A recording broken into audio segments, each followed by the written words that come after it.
तो फाइनली आज है 27 अगस्त और 27 अगस्त को 50% का टैरिफ भारत के ऊपर लगाया जा चुका है। 25% का एडिशनल टैरिफ लगा था 7 अगस्त को और वापिस 25% का पेनल्टी टैरिफ लगा दिया गया है आज ही के दिन, यानी अब टोटल हो चुका है 50%। अब 50% के टैरिफ से भारत की कई सारी इंडस्ट्री पे बड़ा इम्पैक्ट हमें देखने को मिलेगा। सबसे पहले पर आती है टेक्सटाइल इंडस्ट्री और उसके बाद आ जाती है ज्वेलरी इंडस्ट्री। अब देखो, प्रधानमंत्री मोदी ने तो कह दिया है कि हम आत्मनिर्भर भारत की ओर जाएंगे, लेकिन जो इम्पैक्ट पड़ने वाला है वो तो पड़ेगा ही सही। यानी जो ज्वेलरी वाला पूरा सेक्टर है उसमें $10 बिलियन के हम एक्सपोर्ट करा करते हैं सिर्फ और सिर्फ यूएसए को, और अब वो एक्सपोर्ट कहीं ना कहीं खतरे में आ चुके हैं, क्योंकि देखो 50% का टैरिफ मतलब जो दाम है वो लगभग 1.5 गुना ही हो गया है। जो पहले दाम हुआ करता था उसमें 50% और ऐड हो गया है। तो कहीं ना कहीं हम जो है वो कंपटीशन से लगभग बाहर हो चुके हैं यूएसए में। अब देखना ये होगा कि जो बड़े बड़े डायमंड इंडस्ट्री में प्लेयर्स है आखिर वो क्या सोच रहे हैं और इससे भारत के ऊपर क्या इम्पैक्ट पड़ने वाला है। तो देखो, सबसे पहले तो ये बहुत दुख का विषय है, क्योंकि 1.5 से 2 लाख के आसपास जो वर्कर्स है उनको अपनी जॉब खोनी पड़ेगी। और देखो, ये होना ही था, क्योंकि यूएसए जो है वो बहुत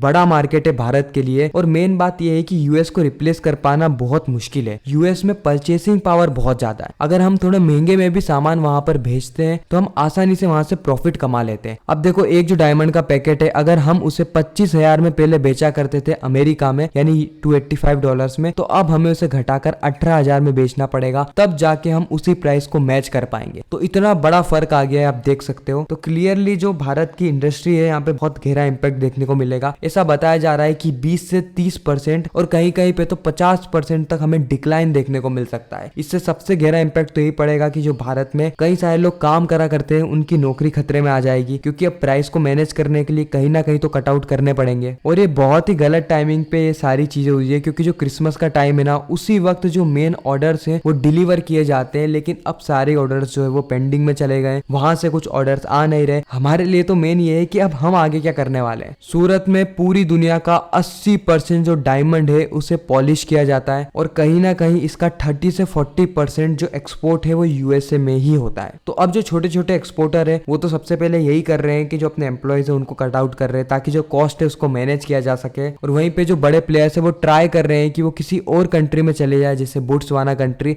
जहां पर टैरिफ सिर्फ 15% है। अब भारत में तो हो चुका है 50%। अब आप देख सकते हो ये वो कंट्री है बोट्सवाना, यहाँ पर जो है वो प्लानिंग चल रही है जाने की, यहाँ पर से काम शुरू किया जाए और यहाँ से जो है वो एक्सपोर्ट किया जाएगा यूएसए को। $9.2 बिलियन के जो एक्सपोर्ट है वो होते हैं यूएसए में। और इसके अलावा जो इससे बड़ा सेक्टर है जो इम्पैक्ट होने वाला है वो है टेक्सटाइल सेक्टर। तो कहीं ना कहीं ट्रंप ने एक बहुत ही गहरा इम्पैक्ट डाला है भारत के ऊपर। अब भारत को इसको टैकल करने के लिए सबसे पहले तो दूसरी कंट्रीज के पास जाना होगा, यानी किसी और कंट्रीज के ऑप्शंस निकालने होंगे। ऐसा कहा जा रहा है कि भारत टोटल 50 कंट्रीज के यहाँ पे ऑप्शंस निकालेगा। अब देखो, बहुत सारी जो छोटे छोटे व्यापारी है उन पे बहुत गहरा इम्पैक्ट पड़ने वाला है। हो सकता है कई सारे लोगों को अपना व्यापार ही चेंज करना पड़े। अब भारत सरकार यहाँ पर क्या कदम उठाती है इन व्यापारियों को फायदा पहुंचाने के लिए, इनको बचाने के लिए, तो अब ये तो हमें आने वाले वक्त में ही पता चलेगा। हाल फिलहाल में जो जीएसटी है उसमें कटआउट किए गए। खैर, इन सारी चीज़ों में आपका क्या ओपिनियन है कमेंट सेक्शन में ज़रूर बताना। अगर आपने अभी तक हमारे चैनल को सब्सक्राइब नहीं किया है तो जल्दी से आके हमारे चैनल को सब्सक्राइब कर लीजिए, क्योंकि ऐसी राइट इन्फॉर्मेशन आप तक पहुंचाना ही हमारा मिशन है।